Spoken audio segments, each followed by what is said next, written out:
Good morning my learners, welcome to my YouTube channel. Chemistry classes में आपका welcome है।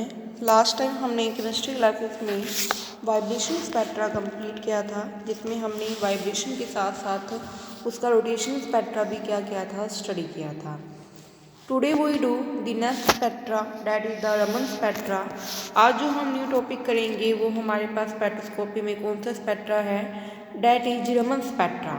कि रमन स्पेक्ट्रा क्या होते हैं हमारे पास। जो हमने पहले स्टडी किए हैं रोटेशनल एंड वाइब्रेशनल, वो दोनों किससे डील करते हैं, by the absorption of light से क्या करते हैं, डील करते हैं।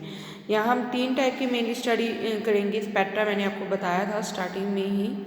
अगर किसी ने मेरी पहले वाली वीडियोस विजिट नहीं की हैं तो इनका जो लिंक है वो मैंने आपको डिस्क्रिप्शन बॉक्स में दिया है, आप वहाँ पे जाके मेरी उस लिंक पे क्लिक करके कोई भी वीडियो क्या कर सकते हो, आप विजिट कर सकते हो। And please like and subscribe my channel for that another student also take the benefit of the chemistry classes. तो हमने कहा था कि जो स्पेक्ट्रा है, हम तीन टाइप के यहाँ पे स्पेक्ट्रा स्टडी करेंगे। फर्स्ट चीज हमारे पास कौन सा था, रोटेशनल स्पेक्ट्रा था, जो हमने अभी तक स्टडी कर लिया है। देन हमारे पास कौन सा है, वाइब्रेशनल है। देन है हमारे पास रमन। थर्ड हमारे पास क्या है, रमन। ये जो हमने दोनों स्टडी किए हैं, रमन, रोटेशनल और वाइब्रेशन, ये दोनों किससे डील करते हैं, बाय अब्जॉर्प्शन ऑफ लाइट। इसमें लाइट क्या हो रही थी, अब्जॉर्ब हो रही थी हमारे पास, अब्जॉर्ब होके वो ग्राउंड स्टेट से एक्साइटर में जा रही थी। तो जो जो रोटेशनल और जो वाइब्रेशनल स्पेक्ट्रा हैं वो क्या करते हैं, लाइट को अब्जॉर्ब करते हैं बाय दी अब्जॉर्प्शन ऑफ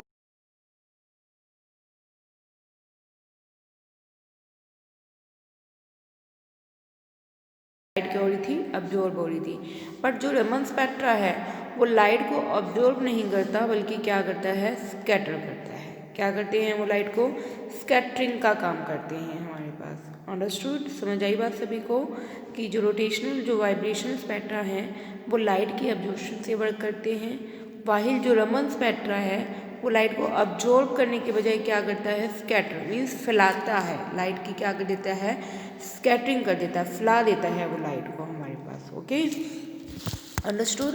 तो यहाँ पे हम जो करेंगे अब वो करेंगे, हमारे पास क्या होगा, रमन स्पेक्ट्रा होगा, और वो उसमें जो सारा भी स्पेक्ट्रा हम डील करेंगे बाय स्कैटरिंग ऑफ लाइट से होगा उसमें। ठीक है, उसमें लाइट क्या करेगी, हमारे पास स्कैटरिंग करेगी बाय स्कैटरिंग ऑफ लाइट। इसमें जब हम स्कैटरिंग करते हैं लाइट की, तो हमारे पास इसमें तीन टाइप्स की क्या मिलती हैं, लाइंस मिलती हैं। ओके, इसमें क्या मिलती है, हमारे पास थ्री टाइप्स की क्या मिलती हैं, लाइंस मिलती हैं रमन स्पेक्ट्रा के अंदर बाय स्कैटरिंग ऑफ लाइट की वजह से। तीन टाइप्स की क्या मिलेगी, यहाँ पे हमारे पास लाइंस मिलेंगी। कौन कौन सी लाइंस मिलती है इसमें, थ्री टाइप की। एक तो हमारे पास मिलती है इसमें कौन सी लाइन, डैट इज रैलिग लाइंस। एक है हमारे पास क्या, रैलिग लाइंस। एक हमारे पास होती हैं anti stock lines, anti Stokes line. और एक इसमें हमारे पास मिलती है क्या, स्टोक लाइंस। ठीक है, रमन स्पेक्ट्रा में हम बाय स्कैटरिंग करने पे हमें थ्री टाइप्स की क्या मिलती है, लाइंस मिलती हैं। एक मिलती है हमें रैलिग लाइंस, दिस इज रैलिग लाइंस। एक रैलिग लाइन के राइट हैंड साइड पे हमें मिलती है एंटी स्टोक्स लाइंस। एक हमें इसके लेफ्ट हैंड पे मिलती हैं कौन सी, स्टोक लाइंस। ओके, कौन सी मिलती हैं, स्टोक लाइंस मिलती है हमारे पास।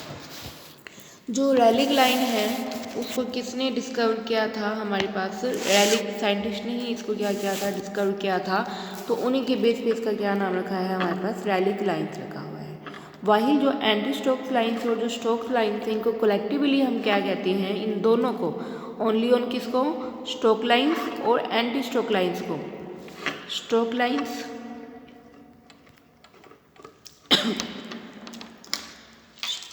स्टोक लाइंस प्लस में anti stock lines, collectively known, इनको हम कलेक्टिवली नोन किस नेम से नोन करते हैं,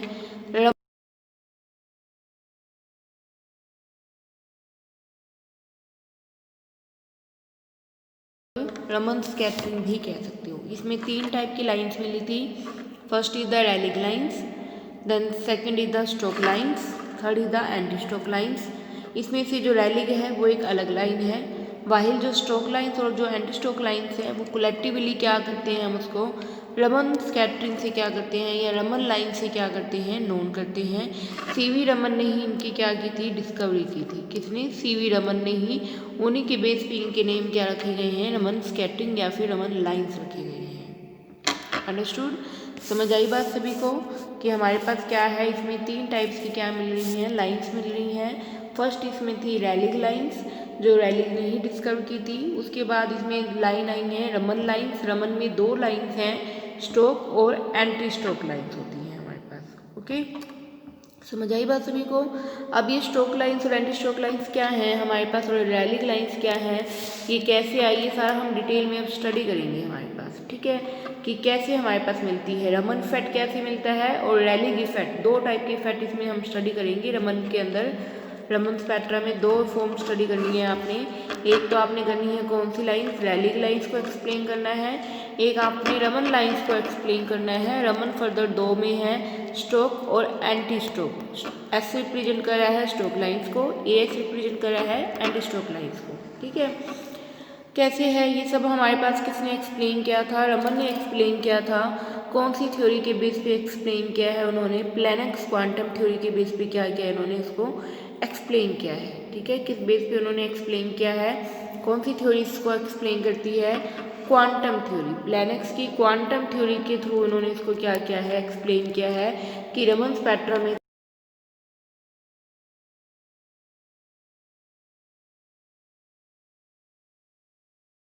पास 3 टाइप्स की क्या मिलती हैं, लाइन्स मिलती हैं। कैसे, आपको पता है कि हमारे पास क्या होंगे, मॉलिक्यूल्स होंगे। ठीक है, ये मॉलिक्यूल को ही लेके चलते हैं हम कोई भी लाइट का क्या करवाते हैं, इंसिडेंट करवाते हैं किसी भी मॉलिक्यूल्स के ऊपर। मॉलिक्यूल्स के अंदर क्या है आपस में, एटम्स, क्योंकि यू नो कि मॉलिक्यूल किससे मिलके बने हुए हैं, एटम से मिलके बने हुए हैं। तो इसमें छोटे छोटे क्या है हमारे पास, ये एटम्स फॉर्म प्रेजेंट है जिससे मिलके एक मॉलिक्यूल क्या है, बन रहा है हमारे पास। ठीक है, अगर आप अब ये एटम्स हैं, ये एक मॉलिक्यूल के अंदर प्रेजेंट है, तो आपको पता है अकॉर्डिंग टू कोलिजन थ्योरी के अकॉर्डिंग ये एटम जो है ये आपस में क्या करेंगे, कोलाइड्स करेंगे। अंडरस्टूड, कि आपको पता है, ये सारा मैं अलग से डायग्राम बना रही हूँ। ये एक मॉलिक्यूल है, मैंने किसी लाइट का क्या करवाया हुआ है, इस पर इंसिडेंट लाइट है, ये इंसिडेंट लाइट, इसकी फ्रीक्वेंसी मैंने v ले ली है। ठीक है, ये मॉलिक्यूल है, मॉलिक्यूल के अंदर क्या है, एटम्स हैं। एटम्स आपस में अकॉर्डिंग टू कोलिजन थ्योरी के अकॉर्डिंग क्या करते हैं, कोलाइड्स करेंगे। अब जो ये एटम है ये हमें पता है 2 टाइप के हो सकते हैं, इलास्टिक भी हो सकते हैं परफेक्टली और इन इलास्टिक भी हो सकते हैं। ये 2 टाइप के होते हैं ना हमारे पास एटम्स जो हैं, वो परफेक्टली इलास्टिक भी हो सकते हैं और इन इलास्टिक भी होते हैं। जनरली हमारे पास इलास्टिक फॉर्म में ही मिलते हैं। ठीक है, तो एटम्स क्या है, 2 टाइप में हो सकते हैं, इलास्टिक फॉर्म में और इन इलास्टिक फॉर्म में। अगर तो वो एटम्स क्या हैं, इलास्टिक फॉर्म में हैं और आपस में क्या कर रहे हैं, कोलाइड्स कर रहे हैं। ठीक है, अगर मैं यहाँ पे लिख रही हूँ, अगर एटम्स क्या हैं, इलास्टिक है, कंडीशन कैसी है, अब इलास्टिक कंडीशन लेके चल रहे हैं कि एटम्स क्या हैं आपस में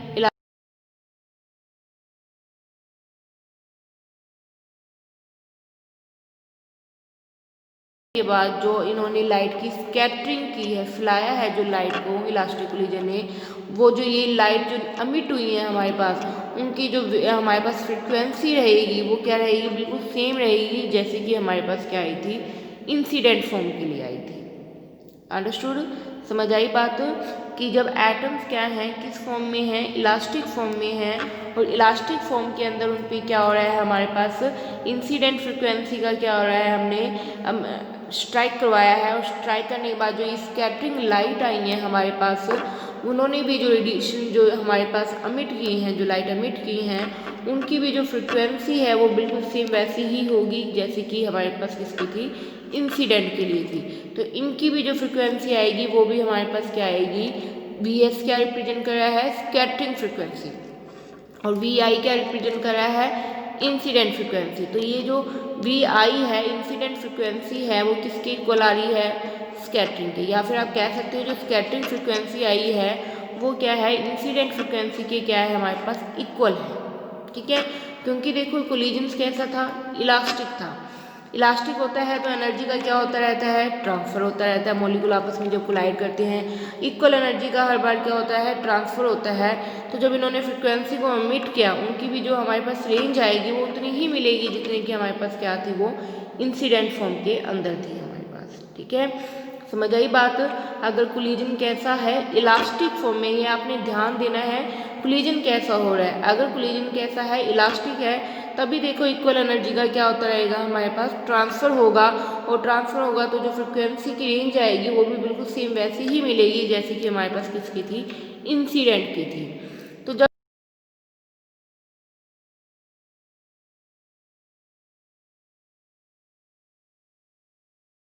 क्या होगी, तब इसका क्या नाम होगा, हमारे पास रैलिंग लाइन होगा। अंडरस्टूड, समझ आई बात सभी को। जब कोलिजन कैसा है, इलास्टिक फॉर्म में है, तो इक्वल एनर्जी का ट्रांसफर होने की वजह से जो एमिट फ्रिक्वेंसी है, जो स्कैटर्ड फ्रिक्वेंसी है, वो भी इक्वल ही आएगी इंसिडेंट के। और उस टाइम जो हमारे पास लाइन मिलेगी रमन स्पेक्ट्रा में, वो कौन सी लाइन होगी, हमारे पास रैलिंग लाइन होगी। कौन सी लाइन होगी, हमारे पास रैलिंग होगी। बट अगर कोलिजन कैसा हो, एटम जो है वो कैसा कोलिजन कर रहा है, इन इलास्टिक। पहला कौन सा था, इलास्टिक, अब जो है वो कौन सा है, इन इलास्टिक फॉर्म में है। इन इलास्टिक का मतलब क्या है, वो हार्ड स्फीयर फॉर्म में है। ठीक है ना, वो कैसे है, हमारे पास हार्ड फॉर्म के अंदर है एटम। तो जो एनर्जी यहाँ पे क्या रहेगा, law of conservation of energy क्या रहेगा, हमारे पास मेंटेन रहेगा। कौन सा लॉ मेंटेन रहेगा यहाँ पे, law of conservation of energy. Law of conservation of energy means क्या है कि जो टोटल एनर्जी है आफ्टर और बिफोर, वो तो क्या रहेगी, सेम रहेगी। वाइल वहाँ पे कैसा था कोलिजन, इलास्टिक था, मतलब जो एटम थे वो हार्ड नहीं थे, वो इक्वली क्या करे हैं, हर बार 10% एनर्जी का क्या करते हैं, लॉस करते हैं। और लॉस करने के बाद जो हमारे पास फ्रिक्वेंसी की रेंज आई वो बिल्कुल उतनी ही मिली जितने की हमारे पास पहले थी, इंसिडेंट फॉर्म में थी।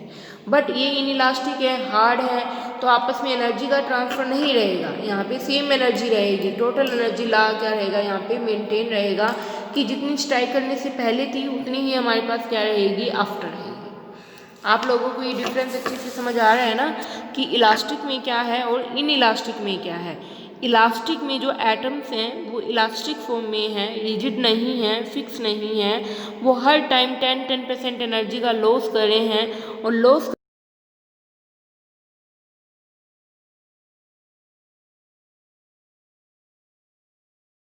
अब अगर एटम कैसे हों, और उस टाइम जो हमें लाइन मिली वो कौन सी मिली है, डैट इज रैलिग लाइन मिली है। बट अगर अब एटम कैसे हों, हमारे पास इन इलास्टिक फॉर्म के अंदर हों, मीन्स हार्ड फॉर्म में हों। और हार्ड मीन्स क्या है, एनर्जी का लॉस नहीं होगा यहाँ पे क्या रहेगा, टोटल जो एनर्जी है वो क्या रहेगी, मेंटेन रहेगी आफ्टर और बिफोर कोलिजन, सेम रहेगी बिल्कुल। तो जब सेम ही एनर्जी रहेगी, एनर्जी का कुछ लॉस नहीं हो रहा है, तो जब वो स्कैटरिंग करने के बाद जो लाइट को एमिट करेंगे, उसकी जो फ्रिक्वेंसी है, या फिर आप कह सकते हो उसकी जो एनर्जी है, वो क्या मिलेगी, या तो हमें ज़्यादा मिलेगी देखो, या फिर हमें इंसिडेंट से क्या मिलेगी, लो। जब इलास्टिक थी तब तो सेम मिल रही थी, बट अगर इनइलास्टिक है तो स्कैटरिंग करने के बाद ये मान लो ये वी आई इंसिडेंट है और ये वी एस स्कैटरिंग है। तो जब इन इलास्टिक कोलिजन हुआ, टोटल एनर्जी मेंटेन रही। तो टोटल एनर्जी मेंटेन होने की वजह से वो क्या रहेगी, जो स्कैटरिंग जो लाइट आएगी, या तो वो वी आई से क्या होगी, हमारे पास ग्रेटर देन होगी, या फिर वो वी आई से हमारे पास क्या होगी, लेस देन होगी। दो ही कंडीशन वहाँ पॉसिबल होती है देखो, क्योंकि वहाँ एनर्जी का तो कोई लॉस नहीं है, मेंटेन है। या तो वो ज़्यादा की फॉर्म में मिलेगी, या फिर हमें लो की फॉर्म में मिलेगी। अगर वो ज़्यादा है, फ्रिक्वेंसी उसकी ज़्यादा है, स्कैटरिंग की फ्रिक्वेंसी क्या है, ज़्यादा, इधर साइन है तो इसका मतलब क्या है, वी एस, यानी स्कैटरिंग की फ्रिक्वेंसी ज़्यादा है। इधर ज़्यादा है मीन्स इंसिडेंट की ज़्यादा है और स्कैटरिंग की क्या है, लो है। तो इट मीन्स क्या है, अगर वी स्कैटरिंग की फ्रिक्वेंसी क्या है, ज़्यादा है, तो ये कौन सी लाइन होंगी, हमारे पास एंटी स्ट्रोक लाइन्स होंगी। कौन सी लाइन होंगी, हमारे पास एंटी स्ट्रोक लाइन्स होंगी। वाइल अगर हमारे पास स्कैटरिंग की फ्रिक्वेंसी लो है, तब इस लाइन का क्या नाम होगा, स्ट्रोक लाइन्स होगा। ये कौन सी लाइन होंगी फिर हमारे पास, स्ट्रोक।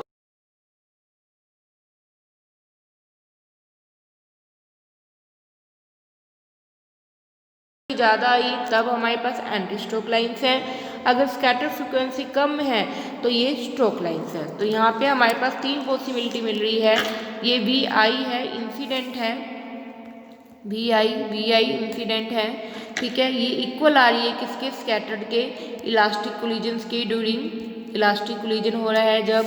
और ये जो लाइन है ये कौन सी लाइन है, इट इज रैलिग लाइन। ये कौन सी लाइन है, रैलिग लाइन। ये नोट्स आप साथ साथ बना लेना, अपने साथ साथ नोट करते रहिए अपने कॉपी पेन पे।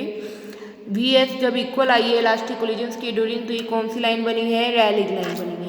अगर वी स्कैटरिंग हमारे पास क्या है, ये दोनों ही तब है जब कोलिजन कैसा था, इन इलास्टिक फॉर्म में था। ये सारी समरी सी बता रही हूँ मैं कि जब कोलिजन कैसा था, इन इलास्टिक फॉर्म में था। अगर ये ज़्यादा है, स्कैटर फ्रिक्वेंसी ज़्यादा है, तब कौन सी लाइन आई है, एंटी स्ट्रोक लाइन्स। ये कौन सी लाइन है, एंटी स्ट्रोक लाइन्स है। और अगर ये क्या है, कम है, फिर हमारे पास कौन सी लाइन है, स्ट्रोक लाइन्स है, ठीक है। ये कौन सी लाइन है हमारे पास, स्ट्रोक लाइन्स है। समझ आई बात। जब ज़्यादा है तो एंटी स्ट्रोक लाइन्स, जब लेस है तो स्ट्रोक लाइन्स। तो इस तरीके से हमारे पास इसका क्या बन जाएगा, ग्राफ मिल जाएगा। कैसे, V I is equal to क्या है, वी एस। जब इक्वल है तो सेंटर में कौन सी रहेगी हमारे पास, रैलिग लाइन्स रहेंगी, क्योंकि ये तो इक्वल ही है हमारे पास। ज़्यादा है तो प्लस फॉर्म इधर होती है, लेस वाली नेगेटिव फॉर्म इधर होती है। तो प्लस में कौन सी मिल रही है, एंटी स्ट्रोक लाइन्स। जब ज़्यादा थी,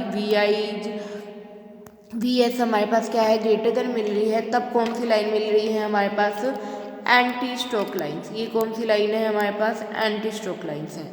और जब तब कम मिल रही है हमारे पास, तब हमारे पास कौन सी लाइन आई है, स्ट्रोक लाइन्स आई हैं। तो ये कौन सी लाइन है हमारे पास,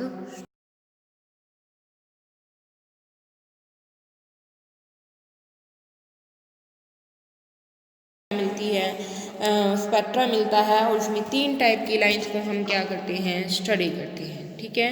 रैलिग इक्वल फ्रिक्वेंसी में, anti stroke lines greater frequency में, स्ट्रोक लाइंस लेस फ्रिक्वेंसी में। तो ये सारा रमन में आया है हमारे पास। अब हमारे पास ये हमने थ्योरेटिकल प्रूफ किया है कि हमारे पास क्या है, 3 टाइप की यहाँ पे लाइंस मिल रही हैं। अब इसको हमने एक्सपेरिमेंटली क्या करेंगे, मैथमेटिकली फॉर्म में ड्राइव करके दिखाएंगे कि वाकई हमारे पास क्या है कि 3 टाइप्स की क्या मिलती है हमारे पास, फ्रिक्वेंसी मिलती है, जिसमें इंसिडेंट फ्रिक्वेंसी के इक्वल लाइट फ्रिक्वेंसी मिलती है, उससे ग्रेटर देन भी मिलती है और उससे लेस देन भी मिलती है। तो ये हम क्या करेंगे, मैथमेटिकली क्या करेंगे, सोल्व करेंगे in the term of polarisability of molecule, ठीक है। तो वो सारा इंट्रोडक्शन हमने कर लिया। अब इसको मैथमेटिकली हम ड्राइव करेंगे किस फॉर्म में, कौन से कंसेप्ट के अकॉर्डिंग होगा ये ड्राइव, कंसेप्ट ऑफ पोलराइजेबिलिटी, ठीक है। कंसेप्ट ऑफ पोलराइजेबिलिटी, पोलराइजेबिलिटी,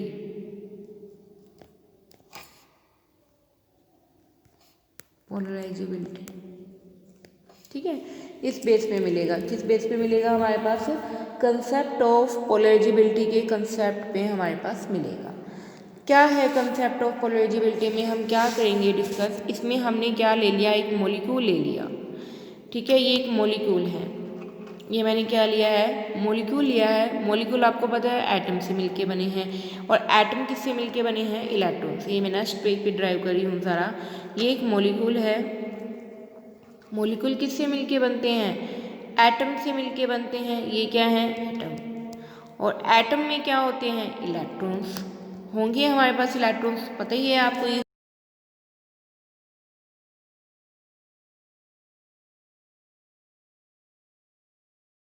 बने हैं। तो इट मीन्स एटम्स के अंदर क्या होंगे हमारे पास, इलेक्ट्रॉन्स होंगे और प्रोटॉन भी होंगे। इलेक्ट्रॉन पे आपको पता है नेगेटिव चार्ज होता है, और प्रोटॉन पे पॉजिटिव चार्ज होता है। इस मॉलिक्यूल को मैंने एक एक्सटर्नल क्या दे दिया, इलेक्ट्रिक फील्ड दे दिया, ठीक है। मैंने इसको क्या दे दिया, एक एक्सटर्नल क्या दे दिया, इलेक्ट्रिक फील्ड, पॉजिटिव पॉजिटिव, इधर इसकी नेगेटिव नेगेटिव है। आपको पता है इलेक्ट्रिक फील्ड में पॉजिटिव नेगेटिव फॉर्म मिलेगी। तो ये मैंने क्या दे दिया, इसको इलेक्ट्रिक फील्ड अप्लाई कर दिया। अब जब मैंने इसको इलेक्ट्रिक फील्ड दिया इस मॉलिक्यूल को, तो क्या हो जाएगा, यहाँ पे पोलराइजेशन आ जाएगी, डाइपोल मोमेंट क्रिएट हो जाएगा। पोलराइजेशन का मतलब आपको पता ही है कि पॉजिटिव फॉर्म नेगेटिव फॉर्म की तरफ अट्रैक्ट हो जाएगी, और नेगेटिव वाले पॉजिटिव की तरफ अट्रैक्ट हो जाएंगे। आपको पता है इस एटम में भी क्या है, पॉजिटिव और नेगेटिव फॉर्म है। इधर इलेक्ट्रिक फील्ड जो मैंने अप्लाई किया है उसका भी एक अपना फील्ड है, जिसमें पॉजिटिव चार्ज प्लेट है और नेगेटिव चार्ज प्लेट है। एटम में जो इलेक्ट्रॉन होंगे वो तो पॉजिटिव फॉर्म की तरफ अट्रैक्ट हो जाएंगे और जो प्रोटॉन होंगे वो नेगेटिव फॉर्म की तरफ क्या हो जाएंगे, अट्रैक्ट हो जाएंगे। तो जब इस तरीके से हमारे पास क्या होगी, अट्रैक्शंस मिलेगी, तो हमारे पास क्या अराइज हो जाएगी, पोलराइजेबिलिटी अराइज हो जाएगी। मतलब क्या है, positive negative charge separation means क्या है, मॉलिक्यूल क्या हो जाएगा, पोलर फॉर्म में कन्वर्ट हो जाएगा। और एक पोलर फॉर्म में कन्वर्ट होने का मतलब क्या है, वहाँ पे क्या अराइज हो रहा है, एक डाइपोल मोमेंट अराइज हो रहा है। क्योंकि आपको पता है डाइपोल मोमेंट क्या है, it is a measure of degree of क्या, पोलराइजेबिलिटी ऑफ ए मॉलिक्यूल। ये क्या करते हैं, कोई मॉलिक्यूल कितना पोलर है उसकी क्या करते हैं, डिग्री को मेजर करते हैं। और polar means positive negative charge separation होना। तो जब मैंने इस एटम को क्या किया है, एक्सटर्नल इलेक्ट्रिक फील्ड अप्लाई किया, तो अपोजिट चार्ज अट्रैक्शन होने की वजह से वहाँ पे क्या अराइज होगी, एक डाइपोल मोमेंट क्या होगी है, अराइज होगी है,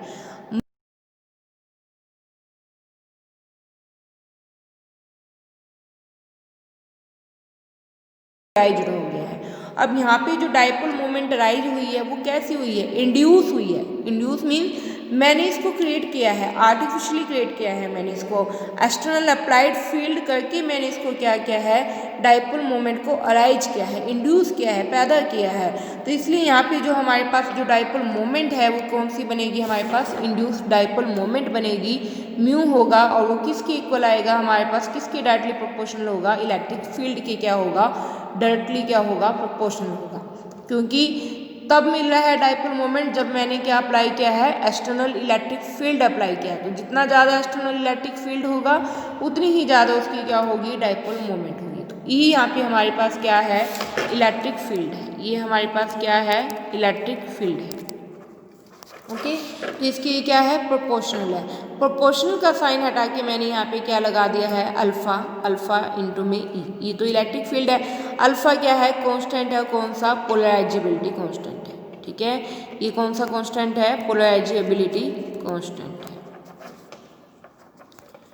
ठीक है, अंडरस्टूड। ये कौन सा कांस्टेंट है, प्रोपोर्शनल का साइन हटा के मैंने अल्फा लगाया है। अल्फा यानी कि पोलराइजेबिलिटी, ये जो इंड्यूस हुआ है उसका ये क्या है, हमारे पास कांस्टेंट फॉर्म में।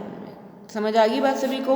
तो हमारे पास यहाँ पे म्यू कितना आ चुका है, अब हमारे पास अल्फा इंटू में क्या आ चुका है, ई के इक्वल आ गया है। सभी अपने नोट साथ साथ प्रिपेयर कीजिए, इक्वेशंस को ड्राइव कीजिए। आप जैसे जैसे नोट डाउन करोगे आपको वैसे वैसे ही सारा कंसेप्ट क्लियर होता चला जाएगा। अब अगर हमारे पास देखो मॉलिक्यूल कैसे, हम मॉलिक्यूल दो टाइप में हो सकते हैं। मॉलिक्यूल क्या है हमारे पास, स्फेरिकली क्या हो सकते हैं, सिमेट्रिकल भी हो सकते हैं, स्फेरिकल सिमेट्रिकल फॉर्म में भी मिल सकते हैं।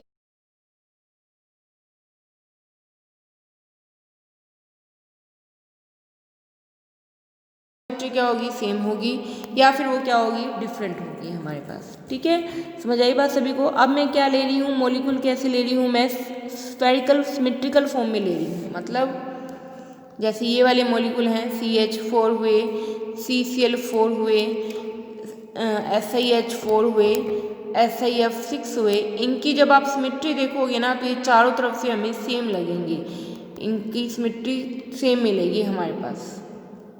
आपने हिस्ट्री केमिस्ट्री कर रखी है तो आपको पता है इनकी जो सिमेट्री हमारे पास मिलेगी वो हमारे पास क्या रहेगी, चारों तरफ से क्या मिलेगी, हमारे पास सेम मिल रही है, हर एक एंगल ऑफ पॉइंट से हमारे पास सेम मिल रही है। तो मान लो मॉलिक्यूल मेरे पास ऐसा है, स्फेरिकली सिमेट्रिकल फॉर्म में है, और उसको मैंने क्या अप्लाई किया है, इलेक्ट्रिक फील्ड अप्लाई किया है। ठीक है, जब इलेक्ट्रिक फील्ड दूंगी तो जो ओरिएंटेशन होगी, मीन्स जो इंड्यूस पोलिजिबिलिटी होगी, वो एवरी डायरेक्शन से क्या होगी, सेम होगी।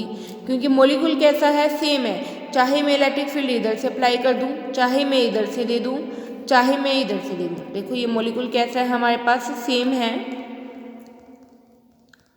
एवरी पॉइंट ऑफ व्यू से ये सेम है, इसकी क्या सिमेट्री क्या है, सेम है। ये मॉलिक्यूल है, इसको मैंने इलेक्ट्रिक फील्ड दिया है, तो चाहे मैं इसको इलेक्ट्रिक फील्ड इधर से दूं, चाहे मैं इसको इधर से दूं, चाहे मैं इसको इधर से दूं, चाहे मैं इसको इधर से दूं, चाहे मैं इसको इधर से दूं, तो इसकी जो सिमेट्री रहेगी वो कैसी रहेगी, सेम रहेगी। एवरी पॉइंट ऑफ डायरेक्शन से जब मैंने इस पर अप्लाई किया इलेक्ट्रिक फील्ड, तो इंड्यूस डाइपोल मोमेंट जो क्रिएट होगा वो एवरी पॉइंट से क्या रहेगा, सेम मिलेगा। तो यहाँ पे जो म्यू आएगा एवरी डायरेक्शन से क्या रहेगा, सेम रहेगा, एवरी डायरेक्शन, क्योंकि मॉलिक्यूल कैसा है, सिमेट्रिकल है, एवरी डायरेक्शन से हमें इसकी वैल्यू कैसी मिलेगी, सेम मिलेगी। ठीक है।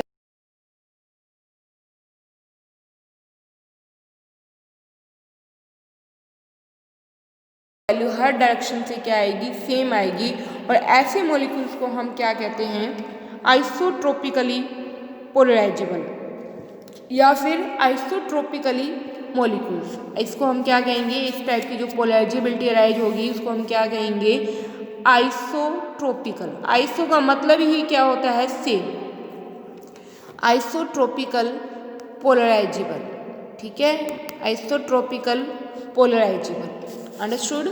क्योंकि सिमेट्रिक एवरी पॉइंट से क्या मिल रही है, सेम मिल रही है, तो हमारे पास जो ये पोलराइजेबिलिटी अराइज होगी वो हर डायरेक्शन से क्या होगी, हमारे पास सेम होगी, और वो क्या होगी, डैट इज आइसोट्रोपिकली पोलराइजेबल। कैसी होगी, आइसोट्रोपिकली पोलराइजेबल, मीन्स आइसो का मतलब ही क्या है, सेम है, ठीक है। समझ आ गई बात सभी को। तो एक कंडीशन तो ये हो सकती है। दूसरी कंडीशन ये हो सकती है हमारे पास कि मॉलिक्यूल कैसा हो, सिमेट्रिकल फॉर्म में ना हो। वो कैसा है, एसिमेट्रिकल फॉर्म में है, एसिमेट्रिकल फॉर्म में, ठीक है। मॉलिक्यूल कैसा है, एसिमेट्रिकल फॉर्म में है। तो एसिमेट्रिकल फॉर्म में है तो जैसे मान लो मैंने CO ले लिया, HCl ले लिए, जितने भी ये डायटोमिक मॉलिक्यूल होते हैं ना, ऑलवेज वो एसिमेट्रिकल फॉर्म में ही रहते हैं, ठीक है, डायटोमिक मॉलिक्यूल। तो मैंने ये मॉलिक्यूल ले लिए, जैसे ये मॉलिक्यूल मैंने ले लिया, इस पर मैंने क्या अप्लाई किया, इलेक्ट्रिक फील्ड अप्लाई किया है। अब ये सिमेट्रिकल तो नहीं है, तो वैल्यू हर डायरेक्शन से तो सेम नहीं मिलेगी, हमारे पास अलग अलग मिलेगी। दो ही डायरेक्शन हो सकती है हमारे पास, जैसे कि ये मॉलिक्यूल है, इसकी अपनी जो है वैल्यू पॉजिटिव नेगेटिव, अगर तो ये इलेक्ट्रिक फील्ड जो मैंने दिया है वो इसकी कैसे है, पैरेलल फॉर्म में है, ठीक है। दो कंडीशन हो सकती है, देखो जो सेम थे वहाँ तो हर एक डायरेक्शन से सेम वैल्यू आ रही थी, क्योंकि वहाँ सिमेट्री कैसी थी, सेम थी।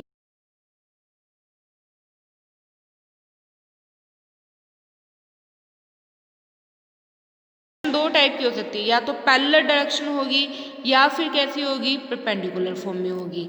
अगर तो हमारे पास डायरेक्शन कैसी है, पैरेलल फॉर्म के अंदर है, तो हमारे पास क्या है, वो ज़्यादा वैल्यू देगा वहाँ पे एज कम्पेयर टू किससे, परपेंडिकुलर फॉर्म से। मीन्स क्या है, वहाँ पे डाइपोल मोमेंट जब इंड्यूस होगा पैरेलल फॉर्म में तो वो मोर होगा एज कम्पेयर टू किससे, परपेंडिकुलर फॉर्म से। वहाँ पे कैसा मिलेगा, हमारे पास लेस, क्योंकि ओरिएंटेशंस नहीं प्रॉपर हो पाएंगी। CO में तो जैसे मान लो ये है हमारे पास, इस तरीके से इसकी अरेंजमेंट है, तो पैरेलल अप्लाई करूँगी तो इसके साथ ही क्या करेगा, रीइंफोर्स करके वैल्यू को इंक्रीज करेगा। क्या करेगा, वो वैल्यू को इंक्रीज करेगा, क्योंकि उसी की डायरेक्शन में मूव कर रहा है। बट परपेंडिकुलर होगा तो उसके अपोजिट फॉर्म में मिलेगा, तो वैल्यू क्या मिलेगी, हमारे पास लेस मिलेगी। ये तो सेम में है, वो अपोजिट में मूव करेगा तो हमारे पास जो वैल्यू हो जाएगी वो चेंज हो जाएगी, लेस मिल जाएगी हमारे पास, ठीक है। समझ आएगी बात सभी को। तो हमारे पास दो पॉसिबिलिटी हैं सिमेट्रिकल में, पैरेलल और परपेंडिकुलर। पैरेलल में सेम वैल्यू होने की वजह से ज़्यादा हो जाएगा रिजल्टेंट, और उसमें क्या हो जाएगा, हमारे पास लेस हो जाएगा। तो तीन कंडीशन आ गई हमारे पास। यहाँ पे मैं समरी की फॉर्म में लिख रही हूँ एक बार। सिमेट्रिकल है तो हमारे पास क्या है, वैल्यू सेम आई है, डाइपोल मोमेंट की वैल्यू सेम, ठीक। एसिमेट्रिकल है तो उसमें अगर पैरेलल है तो वैल्यू म्यू की क्या है, ज़्यादा, मोर है। अगर परपेंडिकुलर है डायरेक्शन तो म्यू की वैल्यू क्या है, लेस। तो ये तीन पॉसिबिलिटी होगी अब हमारे पास, ठीक है। अब हमें पता है जो ये इलेक्ट्रिक फील्ड मैंने दिया है, अप्लाई किया है, इलेक्ट्रिक फील्ड की वैल्यू किसके इक्वल होती है, E0 is equal to sine 2 pi mu t. Mu यहाँ पे क्या रिप्रेजेंट कर रहा है,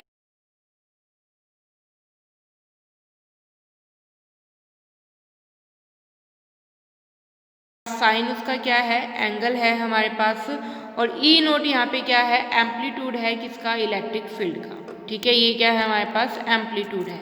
जो भी मैंने इलेक्ट्रिक फील्ड दिया होगा ना तो उसका ये क्या है, एम्पलीट्यूड। ये क्या रिप्रेजेंट करता है, एम्पलीट्यूड है ये हमारे पास उसका। ये मैं आपको बता चुकी हूँ, फ्रिक्वेंसी है, ठीक है। तो इलेक्ट्रिक फील्ड की वैल्यू क्या होती है, E is equal to E0 sine 2 pi mu t. E0 is the amplitude, sine is the angle, और म्यू इज द फ्रिक्वेंसी है ये हमारे पास, ठीक है, ओके। और अब हमारे पास पता है इस E की वैल्यू मैं इसमें पुट कर दूंगी। म्यू क्या था हमारे पास, अल्फा इंटू में E, ये था ना हमारे पास फर्स्ट इक्वेशन जब हमने बनाई थी। म्यू किसके इक्वल था, अल्फा इंटू में E, और E की वैल्यू कितनी आई है, ये। तो इस वैल्यू को मैं यहाँ पुट कर दूंगी तो वैल्यू क्या हो जाएगी, डाइपोल मोमेंट की, mu is equal to alpha into में E0 sine 2 pi mu, sorry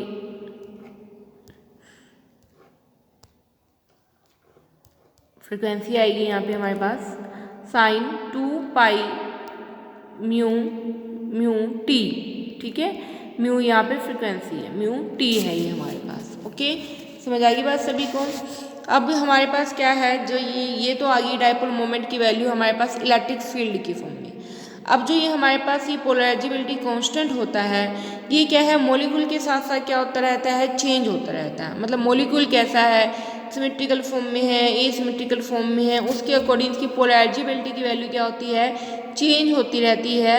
और ये हमारे पास किसके इक्वल होती है, हमारे पास ये इक्वल मिलेगी हमारे पास अल्फ़ा की जो वैल्यू है वो होती है किसके इक्वल, अल्फ़ा नोट प्लस में बी साइन 2 पाई म्यू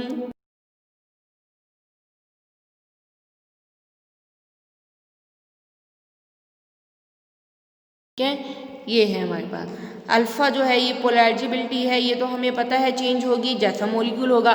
देखो इलेक्ट्रिक फील्ड तो जो हमने देना है एक्सटर्नल, उसकी वैल्यू तो फिक्स रहेगी हमारे पास कि ये तो उसकी वैल्यू है, चाहे आप वो सिमेट्रिकल फॉर्म में दे रहे हो चाहे वो आप एसिमेट्रिकल फॉर्म में दे रहे हो। बट जो पोलराइजेबिलिटी है वो तो चेंज हो रही होगी, क्योंकि वो तो डिपेंड कर रही है कि मॉलिक्यूल कैसा है। मॉलिक्यूल सिमेट्रिकल है तो अलग वैल्यू मिलेगी, मॉलिक्यूल एसिमेट्रिकल है तो वैल्यू हमारे पास क्या होगी, अलग होगी। तो इसकी जो वैल्यू होती है वो किसके इक्वल होती है, अल्फ़ा नोट प्लस में B sine 2 pi mu N t, इसके इक्वल है। अल्फ़ा नोट वही इक्विलिब्रियम फॉर्म में है कि मॉलिक्यूल जब स्टेबल फॉर्म में है तब उसकी वैल्यू कितनी है, ये इक्विलिब्रियम फॉर्म में है हमारे पास। बी आपको पता है चेंज है कि rate of change of polarisability of molecule, rate of change of polarisability मतलब क्या है, कितनी पोलैरिटी उसकी चेंज हो रही है। तो alpha E not equilibrium form पे कितनी वैल्यू है, बी क्या है, rate of change of polarisability of the molecule, ठीक है, rate of change of polarisability of the molecule. तो अल्फ़ा की वैल्यू ये आ चुकी है अब हमारे पास, इस वैल्यू को वही मैं म्यू में यहाँ पे पुट कर दूंगी तो क्या वैल्यू बन जाएगी हमारे पास, म्यू इज इक्वल टू, ये था अल्फ़ा इंटू ई, अल्फ़ा की वैल्यू कितनी आई है हमारे पास, अल्फ़ा नोट प्लस में B sine 2 pi mu N T into में ई की वैल्यू कितनी थी, E note sine 2 pi mu T, ये थी। अब ये दोनों क्या है, मल्टीप्लाई फॉर्म में है, दोनों क्या कर जाएंगे, मल्टीप्लाई फॉर्म कर जाएंगे।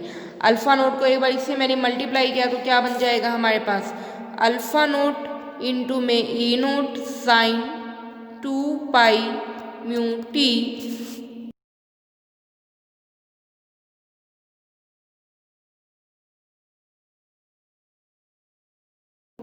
पहले बी को कर रही हूँ सिर्फ मैं, ठीक है,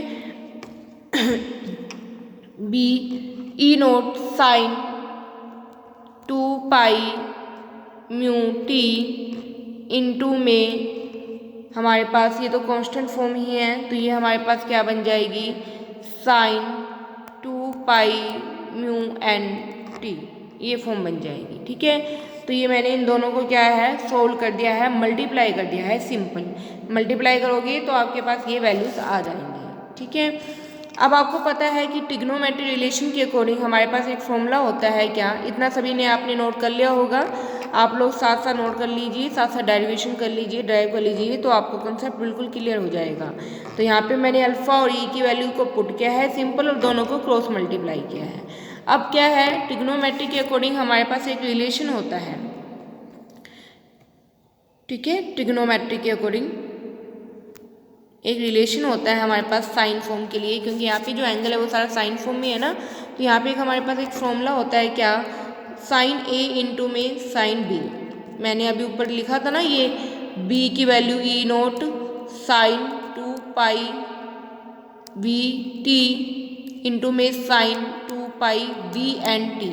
तो v देखो चेंज हो रही है, यहाँ पे डिफरेंट मिल रही है, तो ये तो हो गया क्या, साइन ए, ई नोट अलग है, ये तो हो गया साइन ए और ये क्या हो गया साइन बी, दोनों इंटू में है। तो इसके लिए एक फॉर्मूला होता है क्या, ट्रिग्नोमेट्री के अकॉर्डिंग, हाफ कोस ए माइनस बी माइनस में कोस ए प्लस बी, ठीक है। तो इस फॉर्म को मैं इस फॉर्म में लिख सकती हूँ, ठीक है, ट्रिग्नोमेट्री के अकॉर्डिंग इसके लिए एक फॉर्मूला होता है, ये सारा साइन ए हो गया, ये सारा साइन बी हो गया है,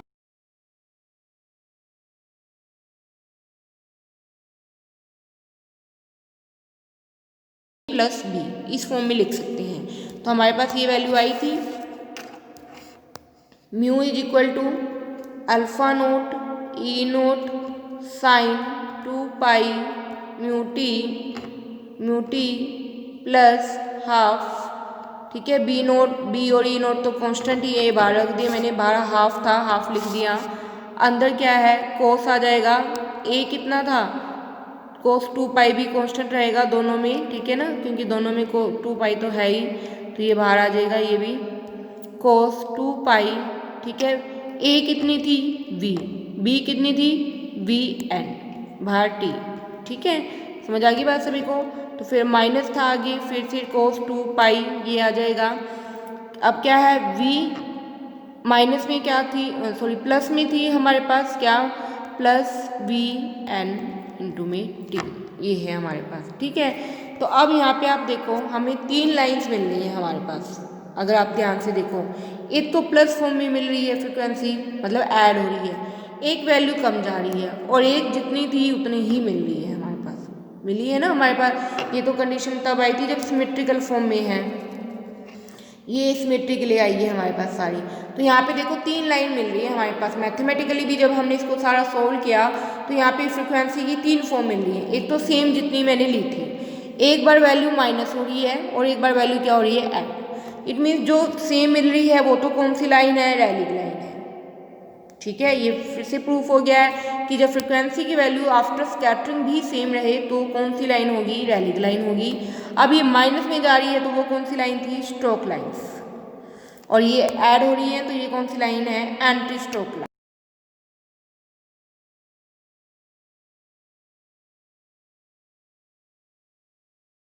डेफिनेटली 3 लाइन्स मिलती ही हैं। First is the relic line, जिसमें जो फ्रिक्वेंसी है वो आफ्टर स्कैटरिंग भी सेम रहती है।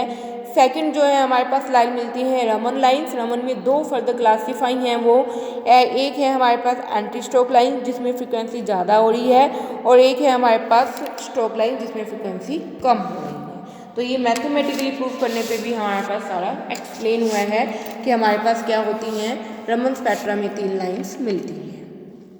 Okay, understood.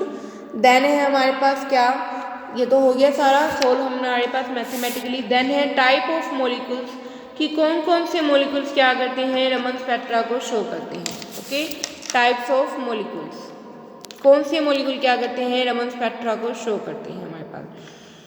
देखो अगर मॉलिक्यूल क्या है, रमन एक्टिव होना नेसेसरी है, वो तब होगा जब पोलराइजेबिलिटी मिले, कि मतलब क्या है, मॉलिक्यूल कैसा हो, पोलराइजेबिलिटी को क्या करे, शो करे, ठीक है। कैसा हो, पोलराइजेबिलिटी को क्या करे, वो शो करता है हमारे पास, ठीक है। कैसे हो, पोलराइजेबिलिटी को क्या करे, वो शो करे, चेंज करे अपनी वैल्यू साथ के साथ ही, ठीक है।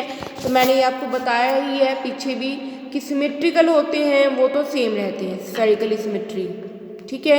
इट मीन्स क्या है, वो तो क्या होंगे, रमन इनएक्टिव, वो तो क्या होंगे, रमन इनएक्टिव। बात करें हम रमन इनएक्टिव, रमन लाइन हमें तब मिली है जब मॉलिक्यूल कैसा था, एसिमेट्रिकल था, ये मैंने पहले भी बता चुकी हूँ आपको, ठीक है, कि जो रमन लाइन्स तभी मिलेंगी जब मॉलिक्यूल कैसा होगा, एसिमेट्रिकल होगा। जो सिमेट्रिकल होगा वो हमारे पास शो नहीं करेगा। तो एसिमेट्रिकल मॉलिक्यूल्स रमन एक्टिव होती हैं, सिमेट्रिकल मॉलिक्यूल्स क्या होते हैं, रमन इनएक्टिव होते हैं। Okay,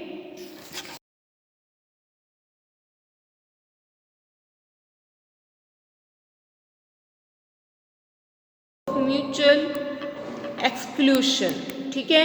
rule of mutual exclusion क्या कहता है, हमने आगे रमन और रोटेशनल वाइब्रेशन और रमन स्पेक्ट्रा किए हैं। तो ये क्या कहता है कि जो रमन है स्पेक्ट्रा, वो नेसेसरी नहीं है कि जो रमन मॉलिक्यूल्स हैं या जो वाइब्रेशन मॉलिक्यूल हैं, अगर वो वाइब्रेशनल एक्टिव हैं तो वो रमन में भी एक्टिव होंगे। ऐसा कोई नेसेसरी नहीं है हमारे पास कि जो मॉलिक्यूल वाइब्रेशन स्पेक्ट्रा में एक्टिव हैं वो रमन स्पेक्ट्रा में भी क्या होंगे, एक्टिव हों, या फिर जो मॉलिक्यूल रमन स्पेक्ट्रा में एक्टिव है वो वाइब्रेशन में हो, ऐसा कोई नेसेसरी नहीं है। अंडरस्टूड, कि ऐसा कोई नहीं नेसेसरी है हमारे पास कि जो मॉलिक्यूल वाइब्रेशन स्पेक्ट्रा में एक्टिव है, क्योंकि देखो वाइब्रेशन स्पेक्ट्रा भी किससे डील करता है, डाइपोल मोमेंट में चेंज करने से ही डील करता है, और रमन स्पेक्ट्रा भी वाइब्रेशन डाइपोल मोमेंट चेंज करने पे ही डिपेंड करता है। तो ये कोई नेसेसरी नहीं है कि जो वाइब्रेशन में एक्टिव हो वो यहाँ पे एक्टिव मिले, रमन में, और जो रमन में एक्टिव हो वो वाइब्रेशन में मिले। ऐसा कोई नेसेसरी नहीं है। इस रूल को कौन एक्सप्लेन करता है? म्यूचुअल एक्सक्लूशन प्रिंसिपल क्या करता है? एक्सप्लेन करता है। फॉर एग्जाम्पल आप देख सकते हो, कोई मॉलिक्यूल है, उसके पास क्या है? सेंटर ऑफ सिमेट्री है, ठीक है, सेंटर ऑफ सिमेट्री है वो मॉलिक्यूल हमारे पास। तो मीन्स क्या है? वैसे वो मॉलिक्यूल कैसा है? हमारे पास सेंटर ऑफ सिमेट्री है, सिमेट्रिकल फॉर्म में है, ठीक है। वो कैसा होगा? रमन में तो वो क्या है? हमारे पास एक्टिव है, ठीक है। बट वाइब्रेशन में आपको पता है हमने क्या हुआ है, जिनके पास सेंटर ऑफ सिमेट्री मिलती है वो क्या होते हैं? डाइपोल। उनका अपना क्या नहीं होता? परमानेंट डाइपोल मोमेंट नहीं होता, वो डाइपोल मोमेंट शो नहीं करते हैं, तो वो वाइब्रेशन क्या होंगे? इनएक्टिव होंगे, ठीक है ना। समझ आ गई बात सभी को? तो ये आपने ध्यान रखना है। जैसे CO2 का मॉलिक्यूल था, वहाँ पे 3 टाइप के क्या मिलते,